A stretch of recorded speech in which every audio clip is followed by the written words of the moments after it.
من في عبود غيليو وكوتينيو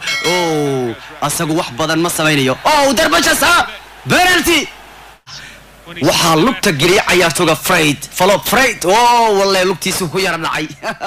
lugta Fred buu ku yara turunta Leo still wata Messi wow goal Leo Barca goal United ever kadib muddo dheer Leo ayaa nagaawad ku gool ka dhaliya caawa gaar ahaan wareegga sideedaadka ciyaaruhu Jabligu Leo Barca habaqin wiliga hadii baad haysato Messi Barca wiliga habaqin hadii aad haysato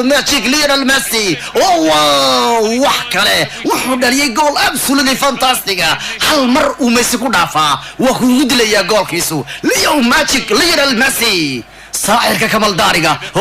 جول بوها بارشا وبالله جول كوكو ميسي بعد دفيان بو دافاي فريد بو وريستي جونس موكا بو دافاي بوم واو بوم والله ملفي عن اوانو ديغاي اسكا دافي ديغاي ما كمان كريان مربع هدي برشا ميسي مركله ليونيل ميسي جول واو هذيك ليونيل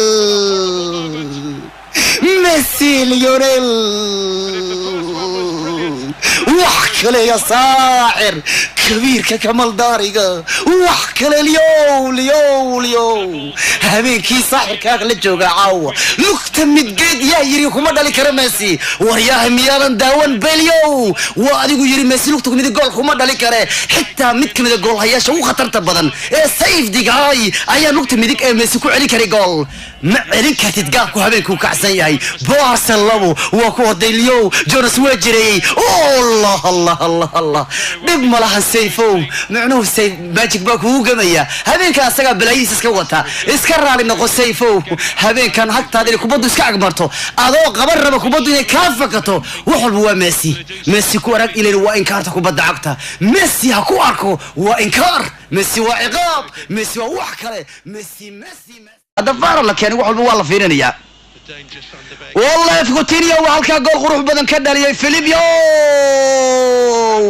بارسا سداح يونايتد خلاص برشلونة سما فاينل كتشامبيونز markii ugu horeysay muddo 3 sano kadib Messi iyo Liverpool bay sahay Champions sida ugu badano hadaan uu habeen dambe Portugalku mucjiso sameyn maas Barca waa soo baxday Coutinho wuxuu dhaliyay mid kamid ah goolashiisa caanka ahaa ee uu alaabtii intuu saa u qaato uu ku gabi jiray wareejiska qaandada uu dhaliyay gool madaxu ku dajistay waa ka Liverpool cadow buu ku yahay cadow weyn buu ku yahay Liverpool buu ninka ku kala jiray dhiiga Reds baa ku jira wali wuxuu lahaa laakiin ma jecla buu Rasul Khayr ka sagar man Reds Allah